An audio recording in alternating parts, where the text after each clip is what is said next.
Штип годинава ќе биде градилиште, рече градоначалникот Иван Јорданов на денешната пресконференција.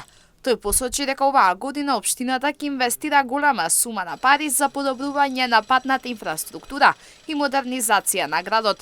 Презентираше дел од улиците кои оваа година ќе бидат реконструирани или ќе добијат асфалт. Со реконструкција на повеќе од 50 улици, меѓу кои се улицата Панко Брашнаров, улици во населба Три Чешми, улица Асном, улица Рудо, улица Христијан Карпош, Коле Неделковски, пристапни улици во населбата Плуждино, асфалтирање на улица Брегалничка во населба Македонка, асфалтирање на краци од улици во населба Железничка, асфалтирање на паркинг простор на улица Пиринска, асфалтирање и рехабилитација на улиците Мирча Ацев, Загребачка, Трајко Кошевски, Широк дол, реконструкција на улицата Сутијеска, Широк дол, Цвета Јованова, исто така рехабилитација на улицата Страшо Пинџур и Тодор Коларов, рехабилитација на улиците во рамки на клиничката болница Штип, целосна реконструкција на улицата 4 јули, асфалтирање на улици во населбата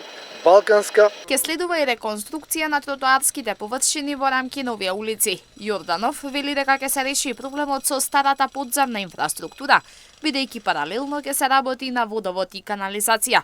Посочи на некои други проекти кои ќе придонесат за модернизација на градот. Исто така се работи на урбанизирање на одредени делови на градот кои што во изминатите години биле запоставени, руинирани. Се прават паралелно детални урбанистички планови за урбанизирање на неколку локации во централното градско подрачје со нови модерни објекти кои што ќе наликуваат на едно урбано и модерно живење. Тој рече од оваа година ќе се инвестираат повеќе од 300 милиони денари преку ставката капитални расходи, што е историски најмногу. Според него, Штип треба да го задржи угледот како центар на Источна Македонија и тоа, вели тој, ќе се потврди со овие проекти.